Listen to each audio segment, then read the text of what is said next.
Hello everyone, welcome back to Changfied YouTube channel, your trusted source for latest updates across South Sudan and beyond. Today we bring you an important and serious update from South Sudan. This story is not just about politics, it is about people, families, and the future of South Sudan.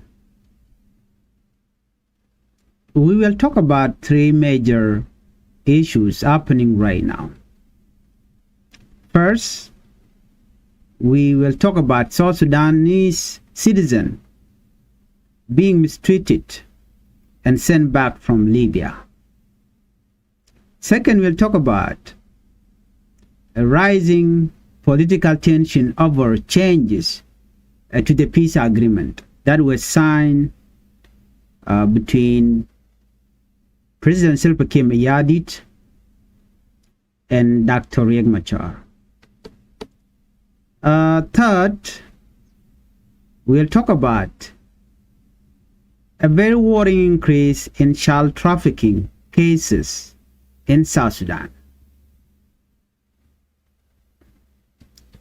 Before we move on, I would like you to help the channel by subscribing, turn on the notification bell, so whenever we upload a new video, you can be notified.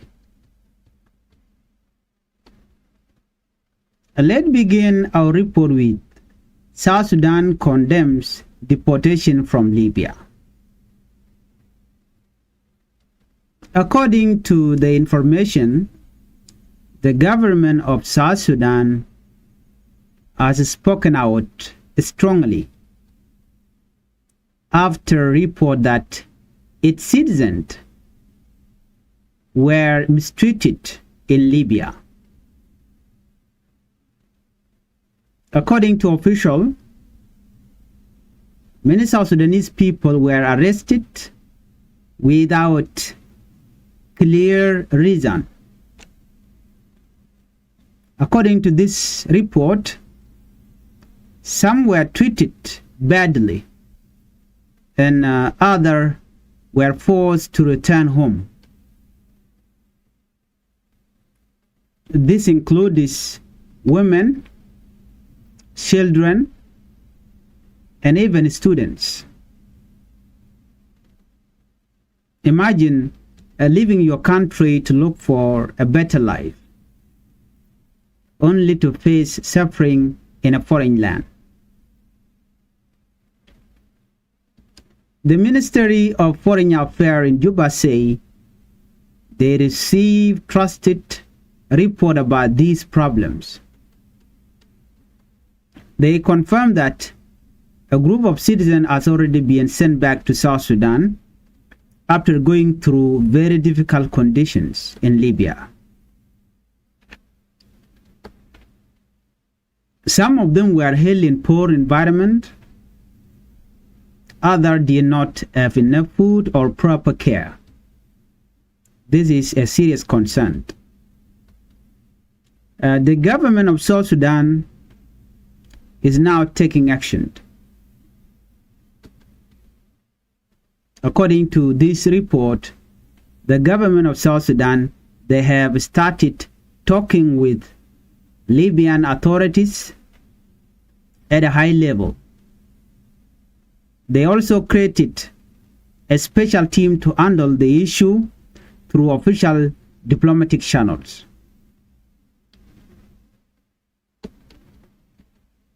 According to them, their goal is clear.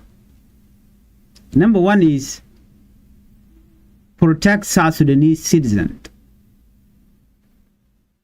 Number two is understand what really happened and prevent this from happening again. At the same time, the government is advising South Sudanese citizens living abroad to follow the law of the countries they are in and stay in contact with South Sudan embassies or officials. The situation this situation raises an important question. Why are so many young people leaving South Sudan? For many, the answer is simple. They are looking for better opportunities, education, or safety that the government of South Sudan is not giving them. But sadly, this journey can sometimes become dangerous. When we look at this, migration is not just a South Sudan issue. Many Africans travel to Northern Africa or beyond, hoping to reach Europe or find work. And or however, along the way, many face arrest, exploitation, and violence. This is why the government of South Sudan must work together to protect migrants. For South Sudan, this is also a reminder of the need to create jobs, improved education, and build a safer economy, so people do not feel forced to leave.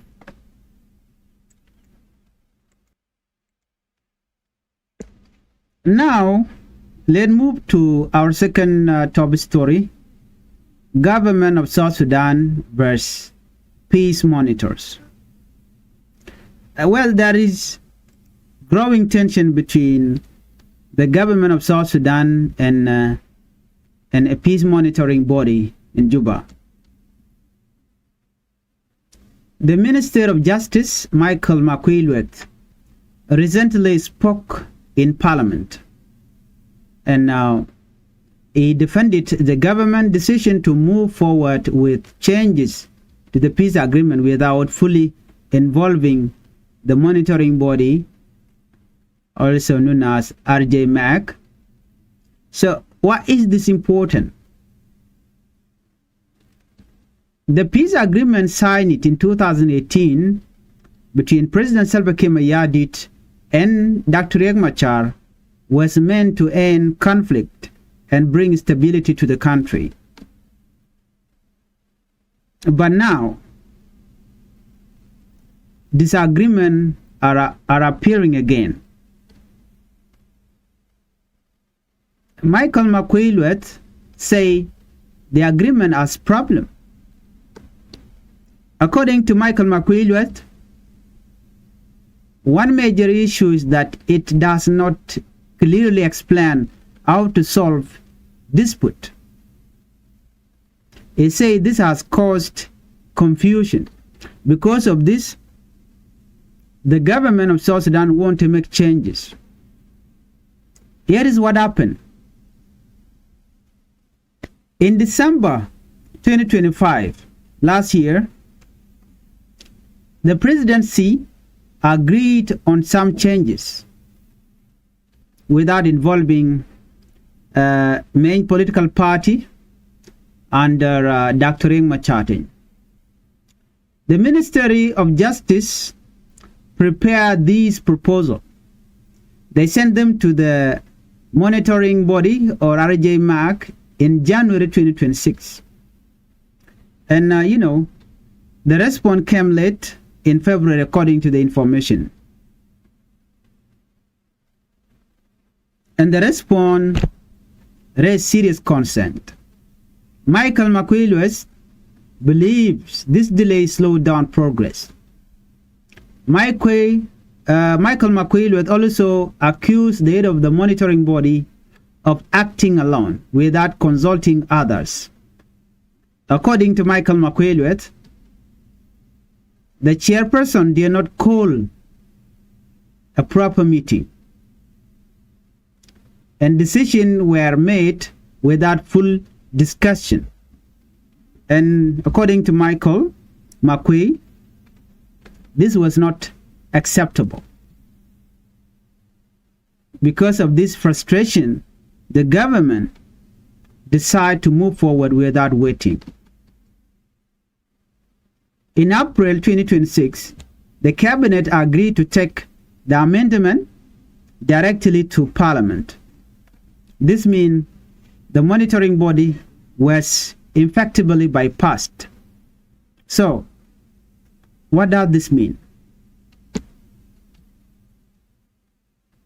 It shows us that this situation shows a growing divide. On one side, the government said it wants progress and faster decision. On the other side, the monitoring body is supposed to ensure fairness and proper process. The peace agreement itself says that change should involve all parties and follow a structured process. This includes dialogue between leaders, consultation, and agreement among all sides. Skipping these steps could create more tension and possibly weaken trust. This raises serious concern. The question is that, will the peace process remain stable?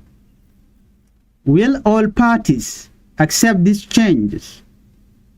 And could this lead to new conflict or disagreement? Peace agreements are delicate. They require cooperation, patience, and trust. Without that, problem can grow again. And if Dr. Machar is not released, peace will not prevail. That is why the international community are still pressuring President Salva Kiir Mayardit to take a step by releasing Dr. Machar and then have dialogue. Let's move on. We have another pressing issues in South Sudan. Child trafficking on the rise. Now, we move to one of the more serious issues, child trafficking. Police in South Sudan have raised alarm over an increase in crime, especially involving children. A recent report showed that several children were rescued from trafficking situation, especially in Juba and also in Jonglei and Apnal. In just 2 months, at least 25 children were found and served. These children were being transported from Warab state, possibly to be taken outside the country. Thanks to police intervention, they were stopped and brought back safely. The children were later reunited with their families, but this is only part of the story. Another case involved a child taken from one area and trafficked to another country. Through cooperation with international police, the child was rescued. A suspect was arrested and the child returned home. So, in order to understand the problem, child trafficking is a very serious crime. It means moving children from one place to another, often by force or lies or for exploitation. This can include forced labor, abuse, early marriage. Children cannot legally agree to this.